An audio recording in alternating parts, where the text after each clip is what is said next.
Hello दोस्तों, स्वागत है आपका मेरे YouTube channel let's study with Poonam में, जिसमें आज हम भारत के प्रमुख बंदरगाहों के बारे में पढ़ने वाले हैं। तो भारत में वैसे तो 200 पोर्ट हैं, लेकिन अगर हम बड़े पोर्टों को गिने तो भारत में प्रमुख 12 बंदरगाह हैं, जिनके बारे में आज हम जानने वाले हैं। पश्चिमी तट से हम बंदरगाहों के बारे में जानना शुरू करते हैं। पश्चिमी तट पर गुजरात राज्य में है कांडला बंदरगाह, जिसका नाम बदलकर दीनदयाल उपाध्याय बंदरगाह भी कर दिया गया था। उसके बाद महाराष्ट्र में है मुंबई पोर्ट, गोवा में है मारामागाव पोर्ट, कर्नाटक में है न्यू मैंगलोर पोर्ट, केरल राज्य में बना है कोचीन पोर्ट, तमिलनाडु में है तुतीकोरिन पोर्ट, चेन्नई में चेन्नई आर्टिफिशियल पोर्ट और तमिलनाडु में एक और एन्नोर पोर्ट है। आंध्र प्रदेश में है विशाखापट्टनम पोर्ट, उड़ीसा में है पाराद्वीप पोर्ट, कोलकाता में है हमारे देश का सबसे पुराना पोर्ट कोलकाता पोर्ट, जिसका नाम बदलकर श्यामा प्रसाद मुखर्जी कर दिया गया है। सबसे पहले हम कांडला बंदरगाह के बारे में जानते हैं, जो कि गुजरात में स्थित है। कांडला पोर्ट का नाम दीनदयाल पोर्ट कर दिया गया। 1950 में इसका निर्माण शुरू हुआ था। स्वतंत्रता से पहले भारत के पश्चिमी घाट का प्रमुख बंदरगाह कराची था, लेकिन स्वतंत्रता के बाद कराची पाकिस्तान में चला गया और पश्चिमी घाट में एक बंदरगाह की आवश्यकता पड़ी। तब जाकर 1950 में कांडला बंदरगाह का निर्माण शुरू हुआ। 1955 में इसे मेजर पोर्ट घोषित कर दिया गया। कांडला बंदरगाह एक ज्वारीय बंदरगाह है जो कच्छ की खाड़ी में स्थित है। यह कार्गो की मात्रा के हिसाब से भारत का सबसे बड़ा बंदरगाह है। यह सबसे व्यस्त पोर्ट भी है। इस पोर्ट से नमक, अनाज, कपड़ा, मैग्नीज, रासायनिक उत्पाद, पेट्रोलियम, लोहा, इस्पात, मशीनरी का आयात किया जाता है। अब हम पढ़ेंगे मुंबई पोर्ट के बारे में। मुंबई बंदरगाह से हम textile, manganese, machinery, leather, chemical products आदि का आयात और निर्यात करते हैं। मुंबई पोर्ट के भार को कम करने के लिए नवी मुंबई में जवाहरलाल पोर्ट विकसित किया गया। जवाहरलाल बंदरगाह या न्हावा सेवा बंदरगाह, यह पनवेल के पास नवी मुंबई में स्थित है। इसका निर्माण 26 मई 1989 को हुआ था।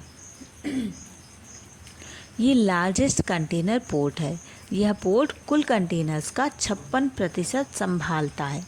यह बंदरगाह दुनिया के शीर्ष के 30 बंदरगाह में शामिल है। यह बंदरगाह को अरब सागर का किंग भी कहा जाता है। यहाँ से textile, chemicals, pharmaceuticals, carpets, machinery, vegetable oil आदि का आयात और निर्यात किया जाता है।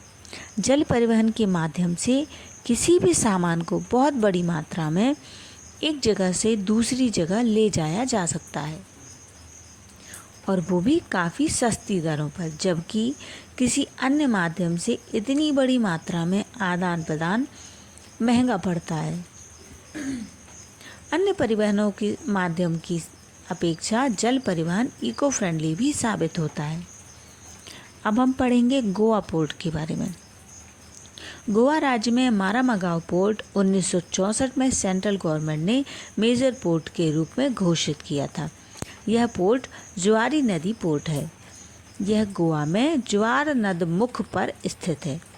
यह बंदरगाह आयरन ऑर्स एक्सपोर्ट करता है। अब हम पढ़ेंगे न्यू मैंगलोर बंदरगाह के बारे में। न्यू मैंगलोर बंदरगाह कर्नाटक में स्थित है। इसे गेटवे ऑफ कर्नाटक भी कहा जाता है। 4 मई 1974 को उस समय के प्रधानमंत्री इंदिरा गांधी ने इसका उद्घाटन किया था। यह एक डीप वाटर पोर्ट है जो हर मौसम में उपयोगी है। इस पोर्ट में कार्गो कंटेनर्स, टिम्बर, एलपीजी का इंपोर्ट किया जाता है। ग्रेनाइट, स्टोन, काजू और मैग्नीज, कॉफ़ी का एक्सपोर्ट किया जाता है। अब हम पढ़ते हैं कोच्चि बंदरगाह के बारे में। कोच्चि बंदरगाह वेम्बानाद कायल के मुहाने पर केरल में स्थित है। कोच्चि बंदरगाह का विकास 1928 में हुआ था। कोच्चि बंदरगाह अरब सागर और हिंद महासागर के समुद्री मार्ग पर स्थित है। इस बंदरगाह को क्वीन ऑफ अरेबियन सी भी कहा जाता है, जहाँ से हम टी, कॉफ़ी, स्पाइसेस एक्सपोर्ट करते हैं। कोलकाता बंदरगाह के बारे में अब हम जानते हैं। कोलकाता बंदरगाह भारत का सबसे पुराना बंदरगाह है, जिसका नाम बदलकर श्यामा प्रसाद मुखर्जी कर दिया गया है। यह हुगली नदी पर स्थित है। यह पश्चिम बंगाल राज्य में स्थित है। यहाँ 2 डॉक सिस्टम हैं, हल्दिया डॉक सिस्टम और कोलकाता डॉक सिस्टम। यहाँ से jute, tea, coal, steel, iron rods, leathers export किए जाते हैं और machinery, crude oil, paper, fertiliser, chemical products import किए जाते हैं। इस बंदरगाह को पूर्वी भारत का प्रवेश द्वार भी कहा जाता है। आज़ादी के बाद भारत के पूर्वी तटों पर बनने वाला यह पहला पोर्ट है, पारादीप पोर्ट। यह उड़ीसा राज्य में स्थित है। यह महानदी रिवर पर बना हुआ है।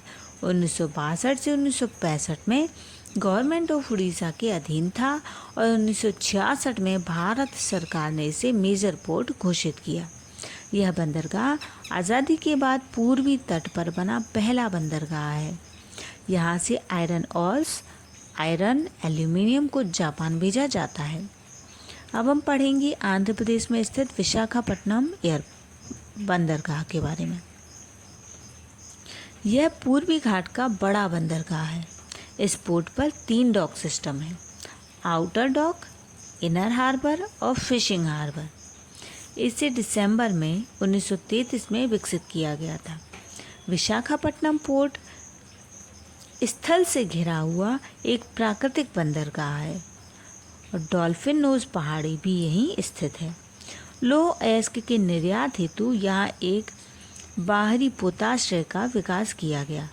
आंध्र प्रदेश के अलावा मध्य प्रदेश, छत्तीसगढ़, तेलंगाना को इस पोर्ट का लाभ मिलता है। अब पढ़ते हैं चेन्नई पोर्ट के बारे में। चेन्नई पोर्ट एक कृत्रिम बंदरगाह है। प्रमुख बंदरगाहों में तीसरे सबसे पुराना बंदरगाह है। यह गेटवे ऑफ साउथ इंडिया भी कहलाता है। चेन्नई पोर्ट में भार को कम करने के लिए कामाराजार पोर्ट डेवलप किया गया था। यहाँ से ऑटोमोबाइल्स, आयरन ऑयल्स, कोयला, फर्टिलाइज़र, राइस, टेक्सटाइल्स, गुड्स आदि का आयात और निर्यात होता है। अब हम पढ़ेंगे कामाराजार पोर्ट के बारे में। कामाराजार पोर्ट को एनोर पोर्ट भी कहते हैं। यह भी तमिलनाडु में स्थित है। चेन्नई से लगभग 24 किलोमीटर उत्तर में कोरोमंडल तट पर स्थित है। मार्च 1999 में बंदरगाह को भारतीय बंदरगाह अधिनियम 1908 के तहत एक प्रमुख बंदरगाह घोषित किया गया था। यह भारत का 12वां बंदरगाह है। कामाराजार बंदरगाह एकमात्र निगमीकृत बंदरगाह है। यह कंपनी के रूप में पंजीकृत है। अब हम पढ़ेंगे तुतीकोरिन बंदरगाह के बारे में। तुतीकोरिन बंदरगाह को वीओ चिदम्बरनार पोर्ट भी कहा जाता है। यह मन्नार की खाड़ी में स्थित है, जो तमिलनाडु में स्थित है।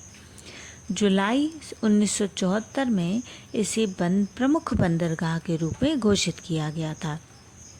2011 में स्वतंत्रता सेनानी वीओ चिदम्बरनार के नाम पर यह बंदरगाह का नाम बदल दिया गया था। यह मुख्य रूप से श्रीलंका से व्यापार के लिए उपयोग में आता है। यहाँ पर्ल फिशरी होती है। यहाँ से salt, sugar, oil, fertiliser, petroleum products का एक्सपोर्ट और इंपोर्ट किया जाता है। किसी भी देश की सामाजिक आर्थिक विकास के लिए समुद्री परिवहन एक महत्वपूर्ण अवसंरचना होती है। पत्तन, पोत, परिवहन और जल मार्ग मंत्रालय के कार्य क्षेत्र में नौवहन और पत्तन क्षेत्र आते हैं, जिसमें पोत निर्माण और पोत मरम्मत, महापत्तन तथा अंतर्देशीय जल मार्ग एवं अंतर्देशीय जल परिवहन शामिल है। तो इस तरीके से हमने इस वीडियो में भारत में प्रमुख 12 बंदरगाहों के बारे में जाना है। दोस्तों, अगर हमारा वीडियो आपको पसंद आए तो हमारे इस चैनल को लाइक, शेयर और सब्सक्राइब ज़रूर करिए। धन्यवाद दोस्तों।